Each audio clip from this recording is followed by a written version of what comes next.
friends, it's Morgan with Compass Rose Astrology.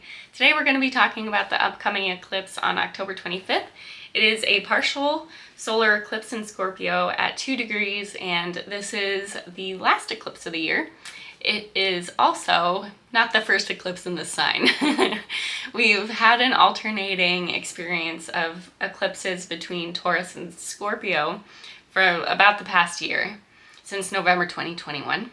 So we've had these kind of houses triggered for a while, and you've probably been experiencing similar themes since November 2021, honestly.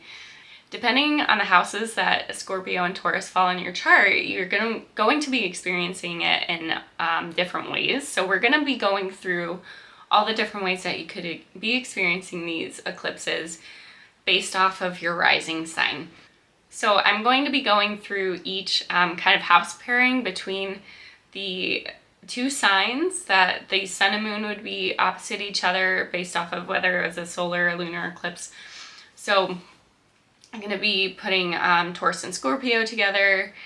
We'll do Cancer and Capricorn, Aries and Libra, Virgo and Pisces, Leo and Aquarius, and oh shoot, there's one more. What am I forgetting? Oh, and my own sign, Gemini and Sagittarius. So we're gonna be going through all these. There's a reason I'm forgetting it. It's been a tough eclipse for all of us, like Gemini and Sagittarius. So sorry, I totally relate to you guys. But anyway, so we're gonna go through all the different houses and the way that this eclipse could be showing up in your life. So just to kind of give you an overall idea of what eclipses could mean, they signify massive, enduring changes in your life. So this could be personal, could be global, psychological, or like physical changes. And they almost always seem to make a mark on your life, honestly. A solar eclipse can be similar to a new moon because that's how the sun and the moon are placed in similar positions between the eclipse and the new moon. But you get an eclipse when the two nodes are perfectly aligned to the sun and the moon.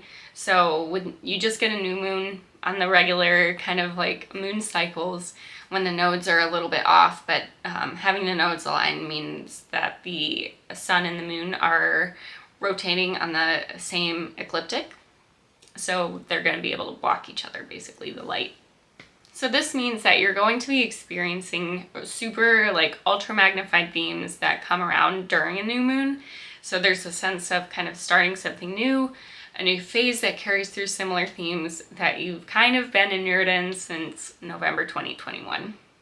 And just in terms of these signs, some major Scorpio and Taurus themes revolve around consumption, both kind of spiritual and physical, also personal health and support. There could be some dark shadows and vices that are coming up for you, and required changes that just don't serve you anymore. So let's just start in. All right, we'll start with the first house and seventh house. So if you're a Taurus or Scorpio rising, in my experience, many solar eclipses that happen between your first and your seventh house, this could signify meeting someone that is going to be in your life for a really long time. You could meet your soulmate. You could take a huge next step in your relationships or start a new relationship. In your first house, you could also be regenerating kind of like your whole physical appearance or trying out a new style. You might be getting a different haircut or trying like new clothes. And you could also be getting tattoos covered up or getting a new tattoo. And you might kind of finally find that style that actually speaks to you on another level that helps you express who you are. You could be kind of coming out with new announcements about yourself and like how you feel about yourself. That could also be a huge theme happening for you right now. And that's because the first and the seventh houses revolve around the self and the other. So you might have some big changes happening with people that are just really, really close to you. It could be your own relationships expanding, and it could be your own sense of self expanding and sense of kind of self-devotion too. So for the second house and the eighth house for our Libra and Aries risings, eclipses between these two houses generally revolve around what you give and what you take. So you could be coming into more money through an inheritance or something that might have been paid back to you that you didn't expect to get, honestly. Maybe you're deciding to kind of invest in more quality things. Could also be like more investing in yourself as well.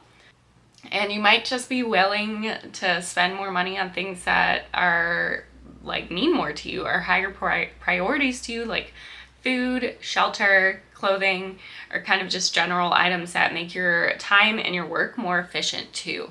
And you might also be kind of like coming to terms with having to spend a little bit more on maybe a home or rent or something. That might be a big theme during this eclipse. And with Taurus being activated, there could be like this huge overemphasis on luxury. I love Taurus so much, but it is a Venus ruled sign, so it kind of tends towards finding things that are really appealing and that you love.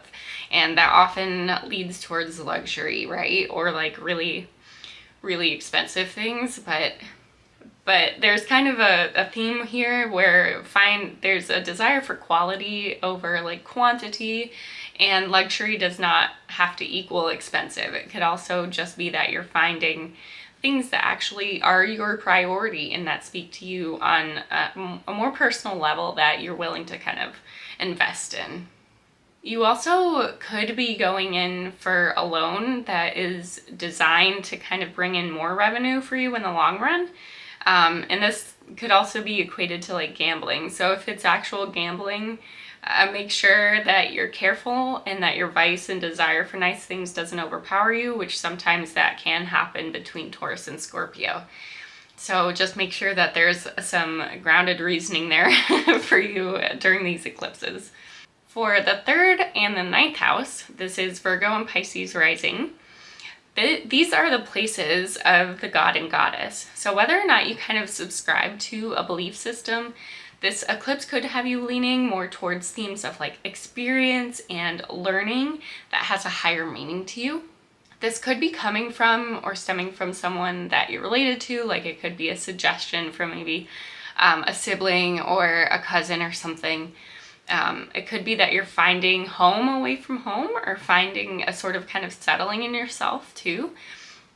You could be starting a new routine or a new organization at work or at home, or getting used to a whole new schedule. That could be a part of it too. You are a very sensitive person and you have some strong ideals, so allow them to lead you towards some sort of self-understanding here, and to lead you towards something that you truly believe in and that you are willing to support. So the 4th and 10th house, this is our Leo and Aquarius risings. This is a really powerful eclipse for you. Probably not as powerful as the 1st and 7th axis if you're Taurus and Scorpio, but the 4th and 10th house for you Leos and Aquarius risings, this is super powerful. It signifies something new and big in 2 major areas of your life: your foundation and your career. So you could be coming into a more lucrative time in your life, honestly. So this is like new beginnings, right? So you might be given a promotion, or you might be taking a new step in an area of your life that you're really, really devoted to. There's an air here of kind of mixing that private and public life too, between those 2 houses. So if you're kind of like itching to express something that you've kind of kept hidden and kept to yourself, this is really the moment where you will consider making it a part of your public persona, or even a career, or just taking that step in a new direction. For the 5th and 11th house, for our Cancer and Capricorn risings, an eclipse happening in these houses is wonderful. This is the most fortuitous, kind of happiest houses. So this is really exciting for you because it can lead to kind of extreme creativity, public presentation of your creations, and kind of gambling of something good in your life. Also, if you're looking to get pregnant, this would be the time to try, honestly, because the 5th house is about kids, children, and sexual pleasure. But if you already have kids or have some sort of a creative project in the works that you consider your own, like kind of like a freelance project or like an artistic medium that you publish, this is a time when your kids will be kind of going out into the world, trying new things on their own, or that creative project will finally see the light of day. It will go into other public communities, And also, if you've been sitting on an idea though, now is the time. This is the green flag. This is the light saying go forward, you can do it, to put that next step into action. And last but not least, our lovely little 6th and 12th housers, Gemini risings and Sagittarius, if you're still with me, hanging in there. This is a really hard aspect, house configuration to have eclipses in. It's really hard felt, and I am right there with you guys. So you can expect some degree of kind of sadness to tinge these times, since the eclipses started in November 2021 and that they're going to end in Scorpio in May 2023. So you might be experiencing some like old childhood fears honestly pop up that you thought you were over and that they're being triggered again and again and again. They're really amplified during these times. You also may be experiencing kind of a prolonged sense of loss and grief, or just a sense of being on edge all the time. There's a lot of anxiety in the air when you have eclipses in these houses. I also expect that you're going to isolate a little more when this eclipse happens. Allow that to kind of bring forward some of your devotion to your own mental health and self-care, because that's the only way you can really get through these sort of aspects, these house activations, honestly. So sometimes for some people out there, there could be a really strong inclination to just kind of destroy things when you have so much going wrong or you feel so out of control. And this could be kind of a desire to just, things are already going wrong, you know, why not start completely from scratch? But there's really no need to throw the baby out with the bathwater in these experiences. You don't have to let that happen. You know, if you really do focus on self-care and making a priority to make time for yourself when you're not feeling good, you know, that's the key here. And these eclipses are going to be over soon, so we're nearing the end of the worst anxiety. Just make sure to put yourself forward when you have the opportunity to. Let me know if any of this resonated with you, or if you've been feeling any of these changes for the past like almost a year. You know, it's been a long time since these eclipses started, and don't worry, they're going to be over by May 2023. It's going to be our last eclipse in Scorpio before the nodes move like fully. So yeah, just let me know if any of these themes have been prevalent in your life, and I'd love to hear and kind of talk about it. All right, everyone, I will see you in our next video. Bye.